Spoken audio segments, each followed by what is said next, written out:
Hey folks, today I'm going to be interacting with a very unique clip from the Whatever podcast. So let's check it out and see what happens. But you're a Christian? Yes. But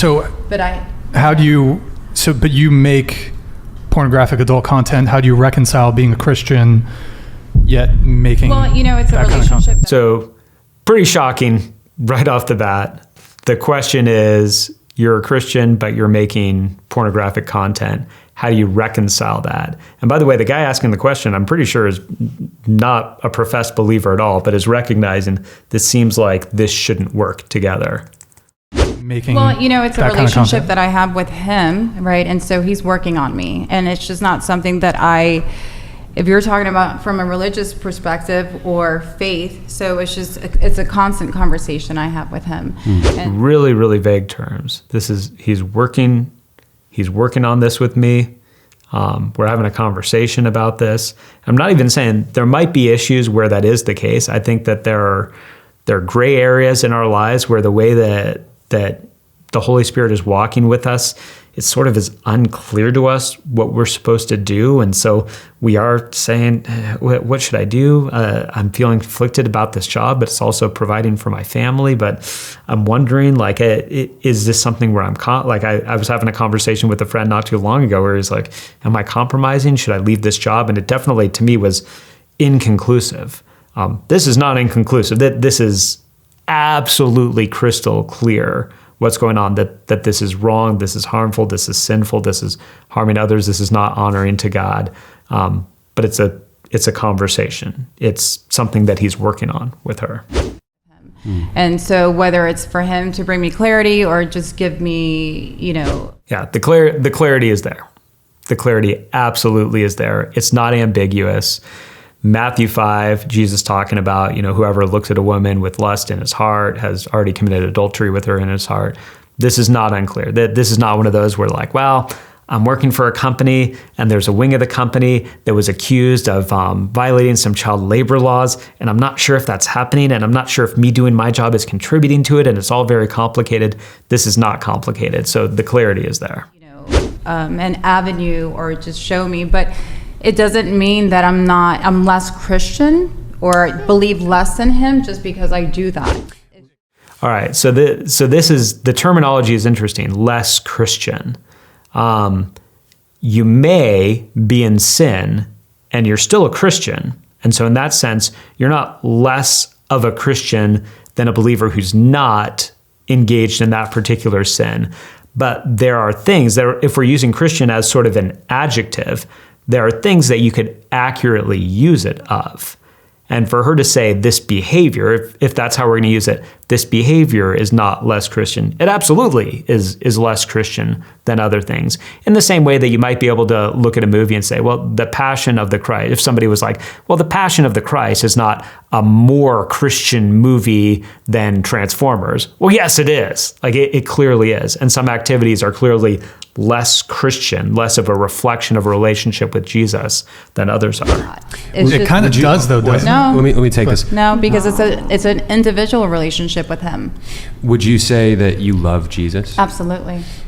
What did Jesus tell us we would do if we love him? What did he tell us? She's not sure. He told us that we would keep his commands. Right. Right.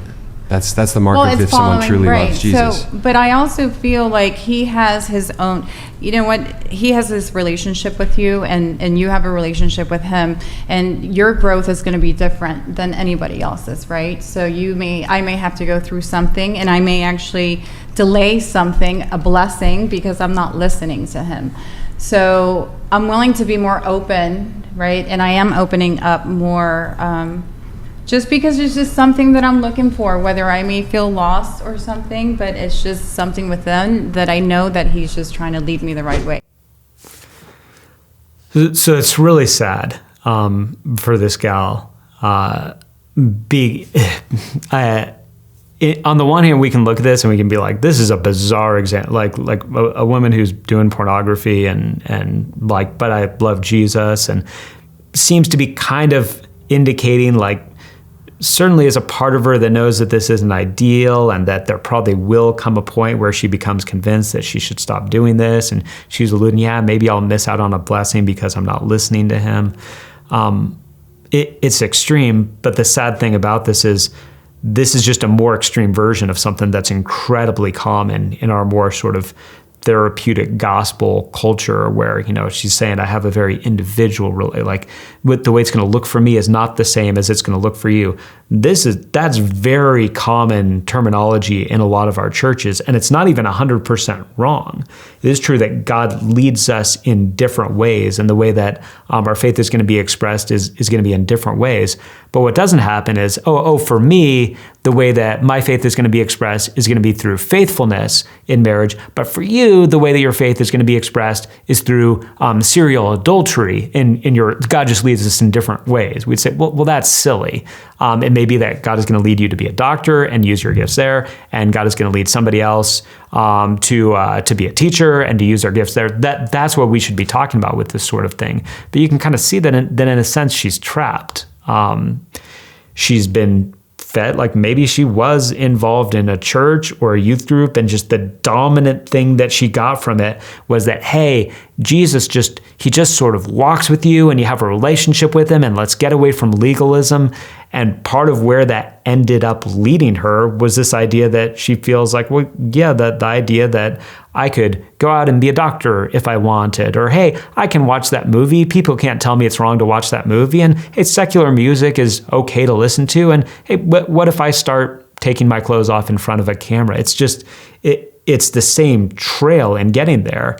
And I'm not saying that we need to we need to start being legalistic, but maybe the fact that for many evangelical churches, and maybe even for many Christian parents, we've been so terrified of legalism now for multiple decades, maybe since like the 70s or 80s.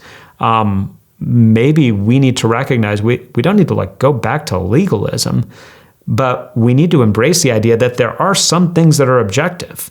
Maybe there are some things that, hey, there's not 7 ways to do that. There's really kind of one way to do it. And it'll have slight variations, but it's not this choose your own adventure idea that she has.